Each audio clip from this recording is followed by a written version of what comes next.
O cara que trouxe cashback pro Brasil, né? Isso aí. É um bom título pra mim, cara. Bom, dá trabalho. Um pouquinho só.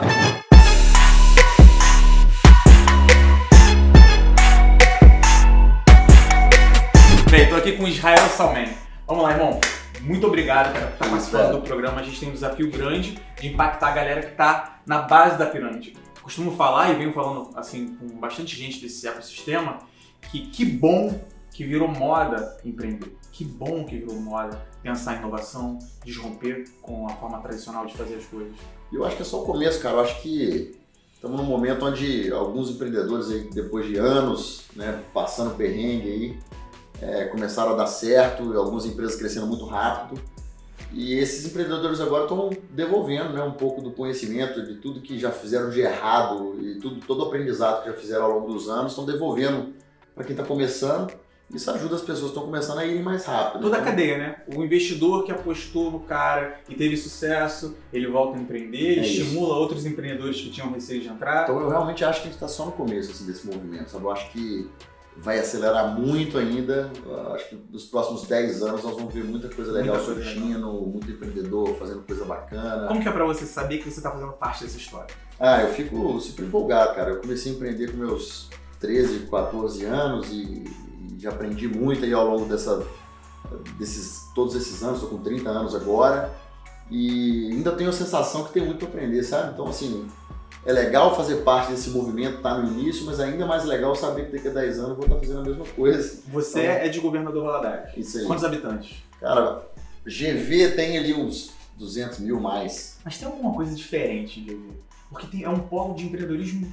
Cara, quase todo mundo que eu falo ou tem um sócio que vem de lá, ou é diretamente de lá. Antigamente a gente era conhecido só por exportar gente para os Estados Unidos, né?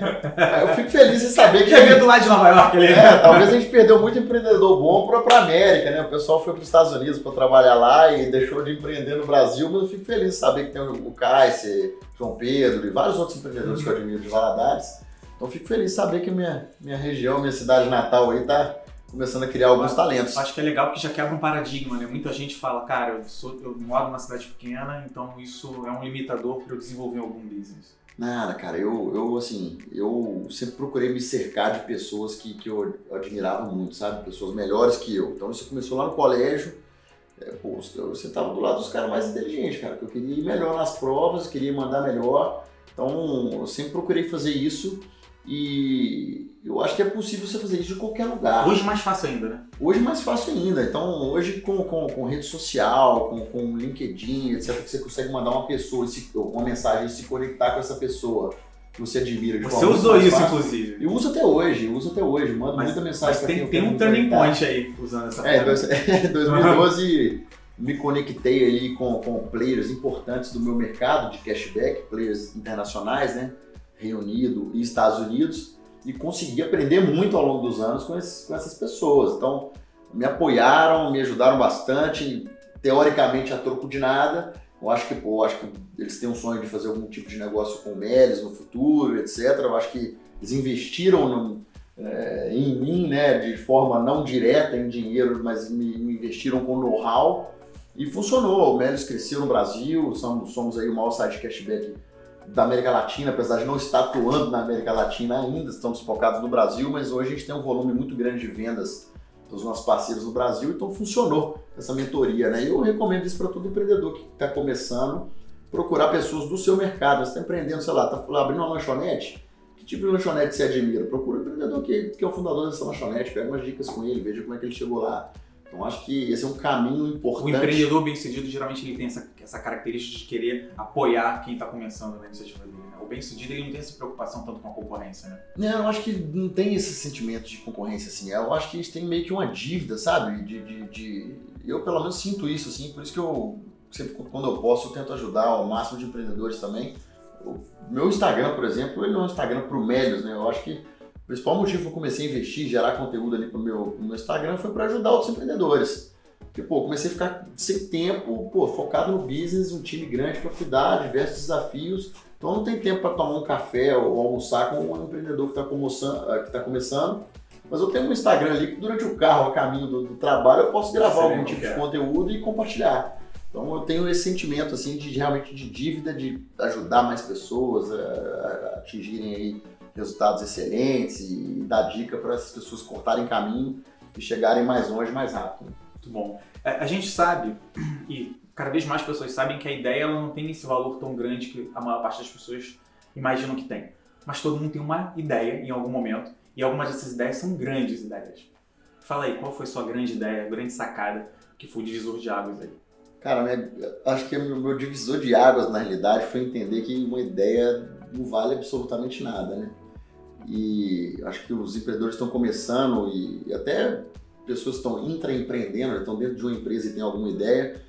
Muita gente supervaloriza ideias, né, e cria expectativas muito altas em torno de ideias, sendo que ideias, no final das contas, realmente não tem valor nenhum. Eu acho que o que tem valor é você sentar a bunda na cadeira, testar as hipóteses que estão por trás daquela ideia e ver se vai funcionar. Então tem que começar devagar, pequeno, não pode criar expectativa muito alta. Eu acho que tem que realmente começar entendendo que pode dar tudo errado e começa devagar, faz testes, faz MVPs e realmente vai vendo se aquilo ali faz sentido. É uma busca pelo que vai fazer sentido. É isso. Então, começa com uma proposta não de tem, ideia. Não tem. Uma coisa que eu aprendi, cara, nessa minha jornada empreendedora aí é que não existe bala de prata mesmo, não existe. Então não adianta você ter a eureka dentro do banheiro, cara, que essa eureka sua aí é muito maior do que apenas uma Inclusive, ideia. se a ideia inicial deu certo de repente naquela praça, não significa que aquela ideia vai ser a que vai escalar. Exato.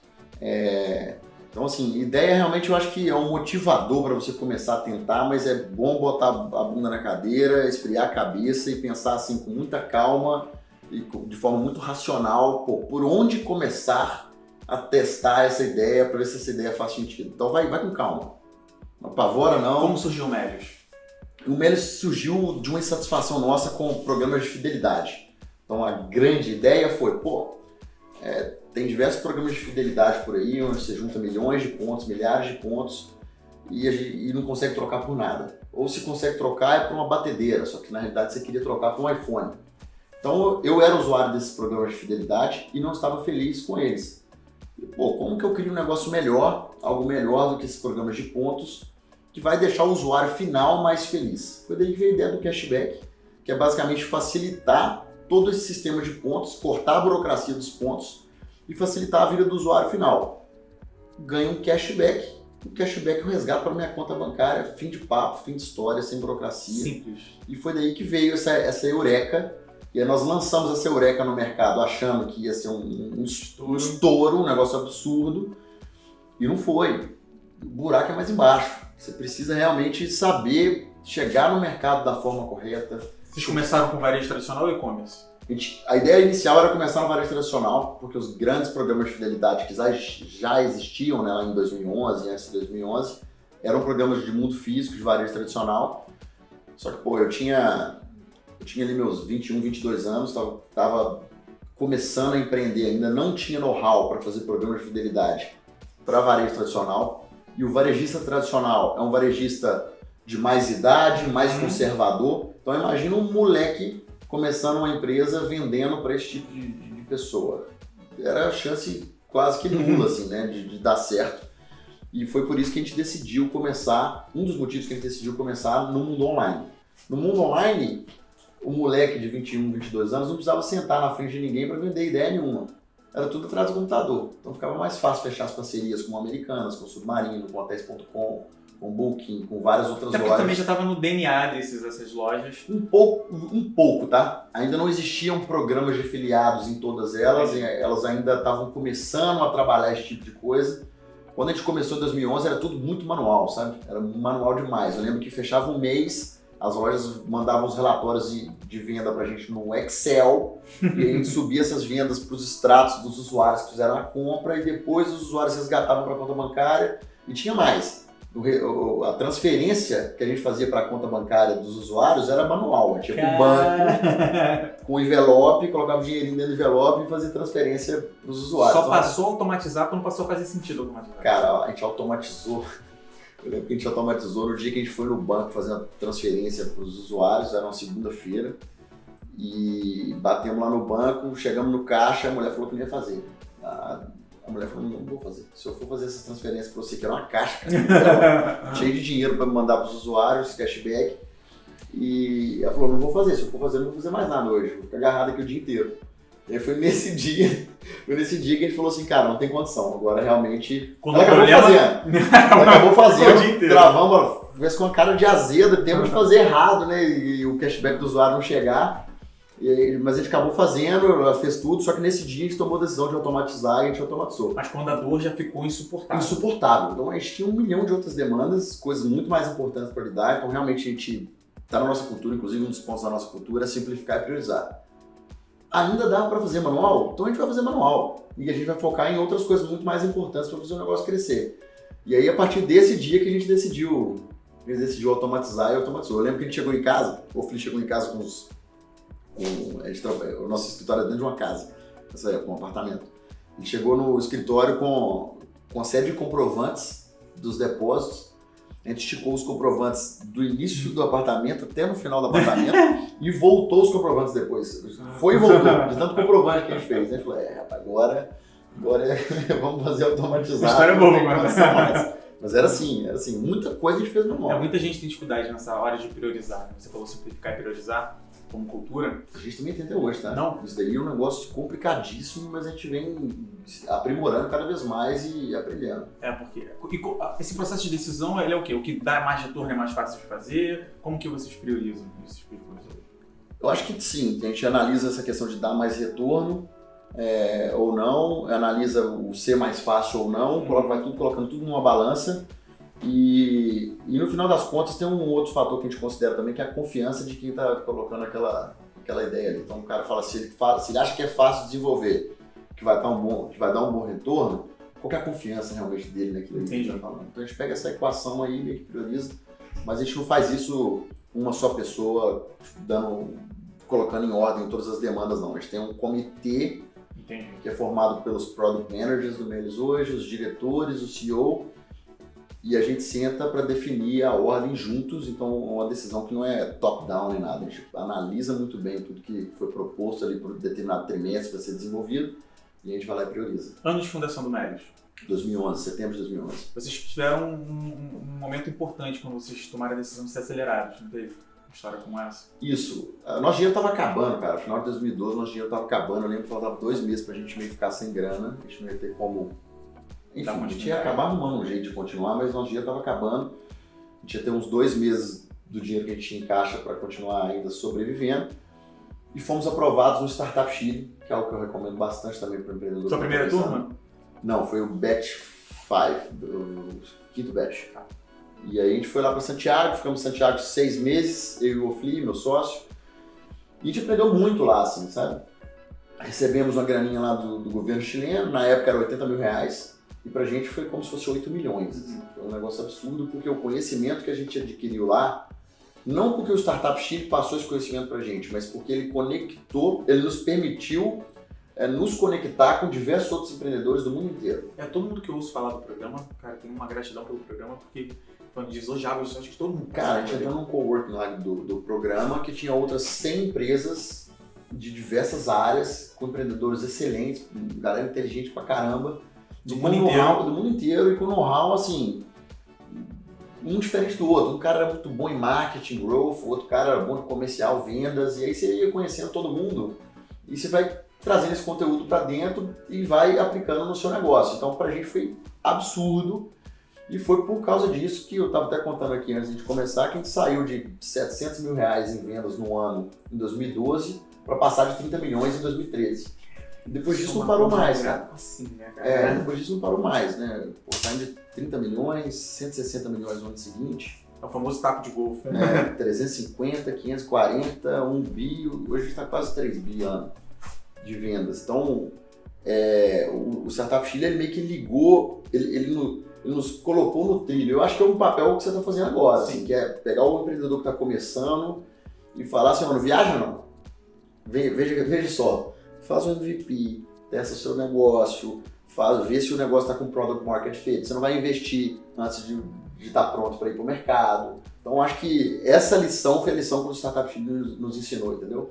Antes a gente meio que estava perdido dando tiro pra tudo quanto é E é lado. doloroso esse processo. Cara, super. Eu lembro quando eu fui acelerado, em 2012, pela Startup Farm.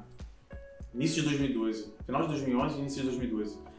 E eu tinha uma equipe de desenvolvedores e a gente perdeu a equipe inteira nesse processo, porque os caras sentiam que a gente entrou sabendo o que ia estar fazendo, e lá dentro a gente descobriu que a gente não estava sabendo o que a gente já estava fazendo, entendeu? Então foi doloroso, os caras se sentiram mega inseguros, pularam do barco, e o processo, quando você coloca a tua ideia inicial à frente de uma metodologia, cara, entender qual o Product Market Fit, entender o que você está resolvendo, o que o cliente vê de valor, cara, essa busca, ela é dolorosa e geralmente vai desconstruir muita da tua visão. Ela é muito dolorosa e a ansiedade do empreendedor atrapalha, sabe, na busca. O que acontecia no início? A gente fundou e a gente tinha meio que aquela obrigação de fazer o negócio dar certo, a gente queria ver dar certo rápido.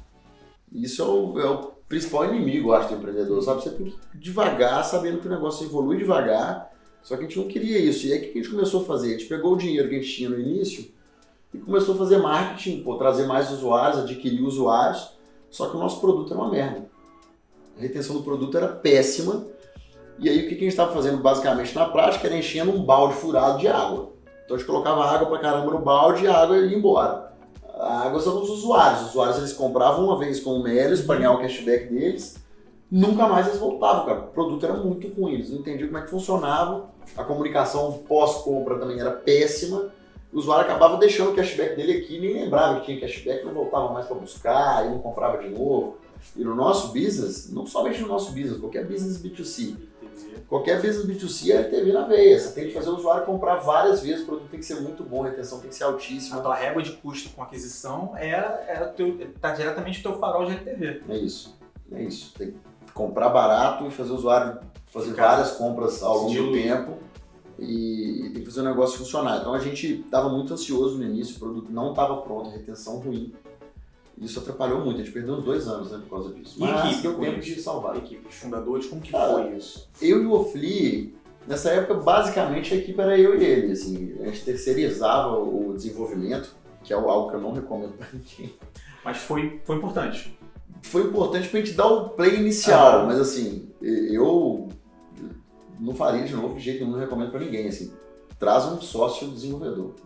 Tem que ter um sócio desenvolvedor no time, muito importante, um cara que vai dar agilidade na ideia, no MVP. Dependendo do business também, né?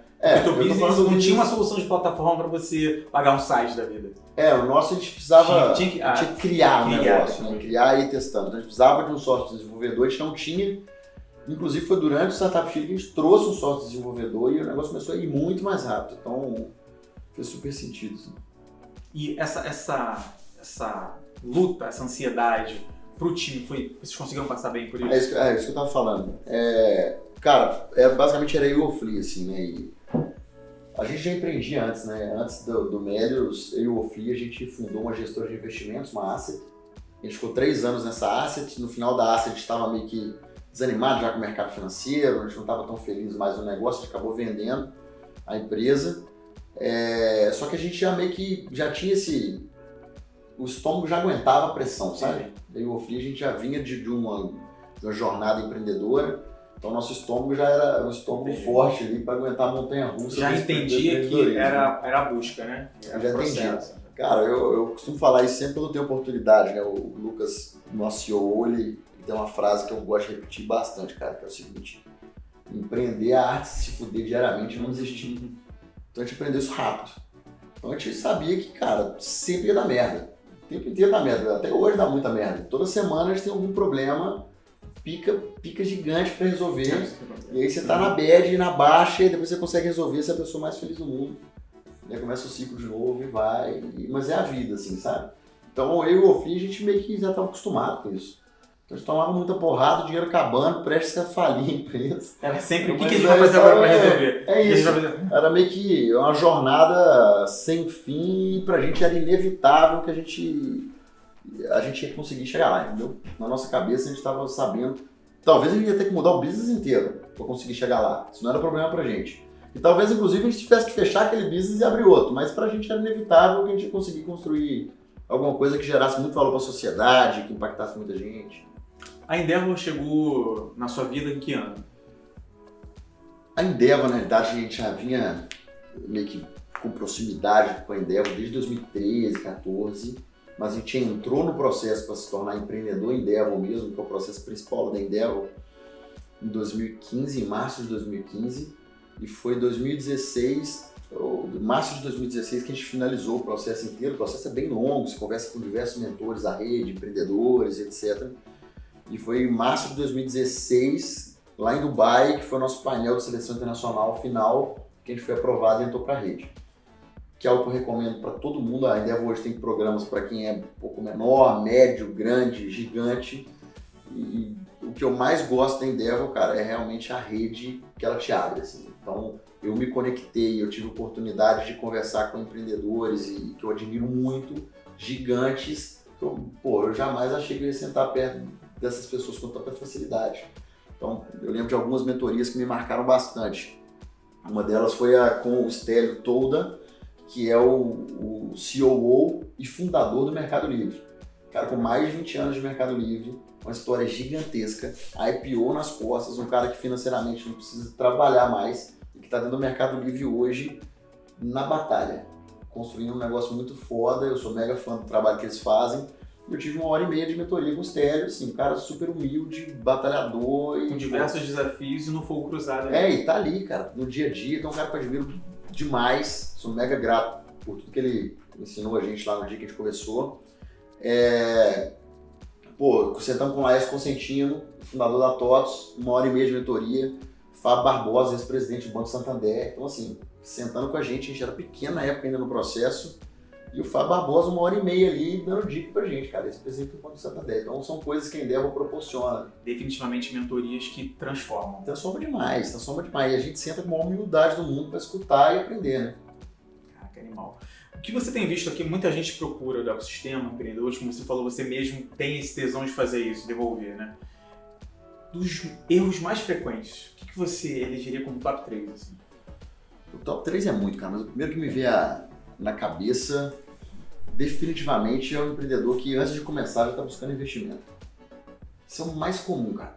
Como é que eu faço? Depende do investimento, ele acredita que depende do investimento para fazer um negócio. Ninguém vai investir num negócio que não para de pé ainda, não tem condição de investir em ideia, sabe? É muito raro isso acontecer. O empreendedor, o trabalho dele cara, sem recurso nenhum, dá um jeito de arrumar um sócios que vão te ajudar a tirar essa ideia do papel, e sem dinheiro nenhum, dá um jeito de trazer clientes, cara. Traz clientes pro negócio, e mais do que trazer clientes, mostra que esse cliente não está indo embora. Que esse cliente está ficando e usando o seu produto várias vezes. Conseguiu fazer isso?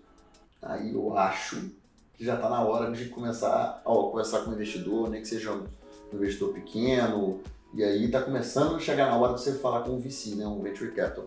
Então, hoje no Brasil, antigamente não tinha isso também, mas hoje no Brasil já temos fundos que olham para o seed stage, que é aquele momento ali antes, pre-series A, a empresa está começando ainda, está precisando de um fundingzinho para começar a alavancar. Um dos fundos, inclusive que eu sou investidor, eu falo muito, né, que é o Canary, que é o fundo de investimento de Venture Capital, um dos fundadores, né, o Florian, o Mate da Print, o Júlio Vasconcelos, fundador do Peixe Urbano.